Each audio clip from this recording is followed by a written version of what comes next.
Gadis Tanpa Rumah, episode 11. Langkah pertama setelah luka. Pesawat mendarat dengan guncangan ringan yang membangunkanku dari lamunan. Aku membuka mata perlahan, menatap keluar jendela. Landasan bandara terbentang di bawah langit kelabu yang terasa asing sekaligus akrab. Negara ini tidak pernah benar-benar menjadi rumah. Tapi disinilah hidupku berjalan tanpa beban masa lalu yang menunggu di setiap sudut. Aku kembali. Bukan untuk melarikan diri, bukan untuk melupakan, tapi untuk melanjutkan. Aku menyeret koper keluar bandara dengan langkah yang lebih tenang dari terakhir kali aku tiba. Tidak ada yang menjemput, tidak ada pesan yang kutunggu. Dan anehnya, aku tidak merasa sendiri. Aku naik kereta menuju kota, duduk di dekat jendela, memperhatikan bangunan-bangunan yang perlahan berubah dari rendah ke tinggi. Bahasa asing kembali terdengar di sekelilingku, aksen yang dulu terasa menakutkan. Kini terasa seperti suara latar yang menenangkan. Aku kembali ke apartemen kecilku. Pintu itu masih sama. Bau ruangan itu masih sama. Bahkan tanaman kecil di dekat jendela masih hidup, meski daunnya sedikit menguning. Aku meletakkan koper di lantai dan berdiri lama di tengah ruangan. Aku tidak menangis. Aku juga tidak tersenyum. Aku hanya hadir. Malam pertama kulewati dengan membongkar koper pelan-pelan. Setiap benda kutata tanpa terburu-buru. Tidak seperti dulu, ketika aku selalu merasa harus cepat, harus menyesuaikan diri, harus menjadi versi terbaik dari diriku agar pantas berada di sini. Sekarang, aku hanya ingin menjadi cukup. Keesokan paginya aku kembali ke kampus. Langkah kakiku menyusuri lorong fakultas terasa aneh, seperti berjalan ke tempat lama dengan tubuh yang berbeda. Aku duduk di ruang kuliah, membuka laptop, mendengarkan dosen berbicara. Materinya tidak mudah, namun untuk pertama kalinya, aku tidak merasa tertinggal. Saat istirahat,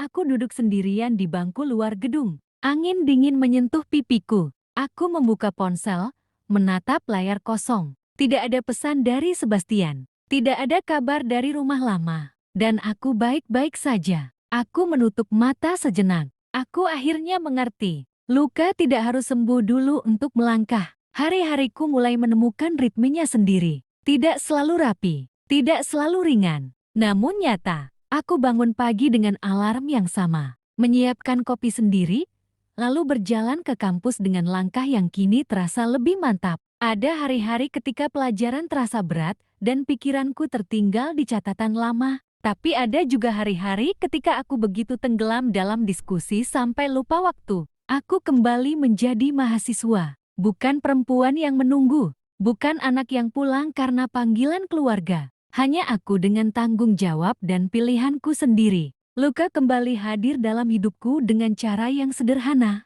Ia tidak bertanya terlalu banyak, tidak mendesakku bercerita. Ia hanya duduk di sampingku di perpustakaan, membantuku memahami beberapa konsep yang tertinggal, atau menungguku selesai kelas dengan 2 cangkir kopi hangat di tangan. Kamu tidak perlu menjelaskan apapun, katanya suatu sore ketika aku terdiam terlalu lama. Kita bisa mulai dari hari ini. Kalimat itu menenangkanku. Aku tidak langsung membuka semuanya padanya. Ada bagian dari diriku yang masih belajar percaya, masih menata ulang batas. Namun bersama luka, aku tidak merasa harus menjadi siapapun selain diriku sendiri. Kami berjalan pulang bersama di bawah langit senja. Tidak berpegangan tangan, tidak terburu-buru memberi nama pada apapun. Hanya 2 orang yang memilih berjalan sejajar. Di malam-malam tertentu, ketika apartemen terlalu sunyi, kenangan datang tanpa izin. Lorong rumah lama, suara langkah Sebastian,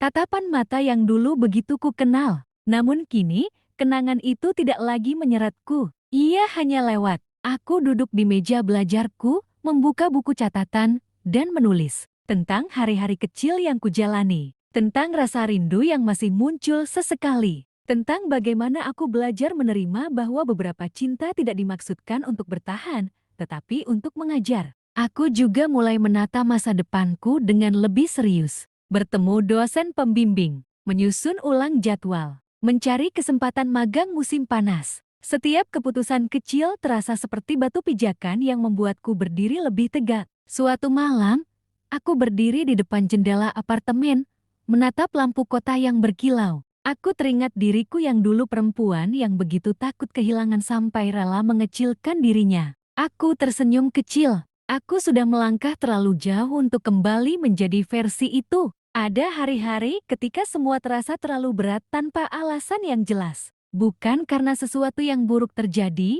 melainkan karena tubuh dan pikiranku akhirnya berhenti menahan semuanya sendirian. Hari itu datang tanpa tanda. Aku bangun dengan kepala berat, mataku perih, dan dada yang terasa kosong, seolah semalaman aku berlari tanpa bergerak kemanapun. Aku tetap berangkat ke kampus. Aku duduk di kelas, menatap layar presentasi, mendengar suara dosen seperti gema yang datang dari tempat jauh. Aku mencatat, tapi tulisanku tidak rapi. Tanganku berhenti di tengah kalimat, lalu bergerak lagi, lalu berhenti lagi. Aku kelelahan, bukan lelah fisik semata, tapi lelah karena terlalu lama kuat. Di perpustakaan, aku membuka buku yang sama berulang kali tanpa benar-benar membaca. Jam di dinding bergerak terlalu cepat, seolah mengejarku. Aku menutup buku dan menyandarkan punggung ke kursi, memejamkan mata. Untuk sesaat, aku ingin pulang. Bukan ke apartemen kecil ini, bukan ke kampus, tapi ke tempat di mana aku tidak perlu menjelaskan apapun. Keinginan itu menakutkanku, karena aku tahu tempat itu bukan lagi rumah melainkan kenangan tentang rasa aman yang dulu kupinjam dari orang lain. Aku keluar lebih awal hari itu.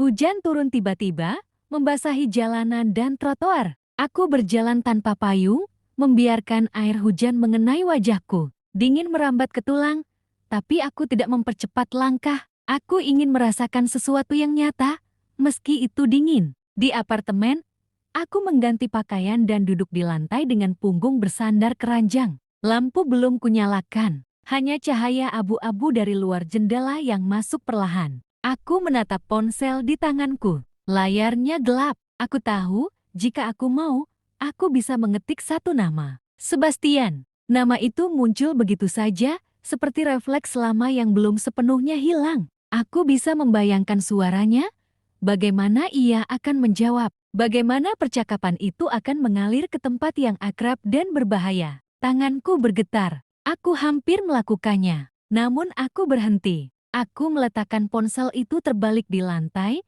seolah jika aku tidak melihatnya, godaan itu akan ikut menghilang. Dadaku terasa sesak, tapi aku memaksakan diri bernapas pelan. Aku berbicara pada diriku sendiri, pelan, hampir berbisik. Kalau aku menghubunginya sekarang, apa yang sebenarnya ku cari? Jawabannya datang tanpa ragu. Bukan solusi, bukan cinta. Aku hanya mencari pelarian dari lelahku sendiri. Kesadaran itu menyakitkan tapi jujur. Aku berdiri, menyalakan lampu, lalu membuat teh hangat. Tanganku gemetar saat menuang air, tapi aku membiarkannya. Aku duduk di tepi ranjang, memegang cangkir itu dengan kedua tangan, membiarkan hangatnya merambat ke telapak. Perlahan, napasku kembali teratur. Malam itu, aku membuka buku catatan dan menulis lebih lama dari biasanya. Bukan tentang rencana besar atau mimpi jauh, tapi tentang hal-hal kecil yang sering terlewat. Tentang bagaimana aku belajar mengatakan tidak.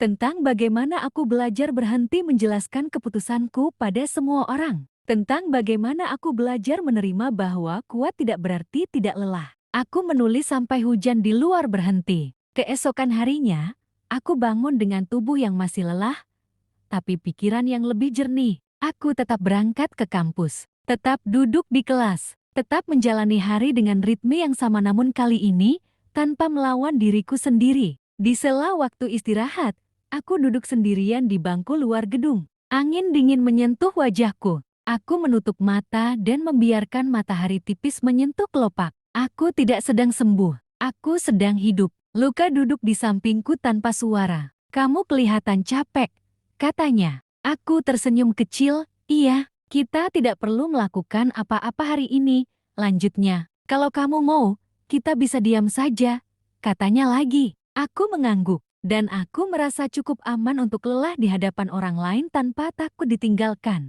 Malam itu, sebelum tidur, aku menulis satu kalimat terakhir di buku catatanku. Aku tidak memilih hidup yang mudah. Aku memilih hidup yang jujur.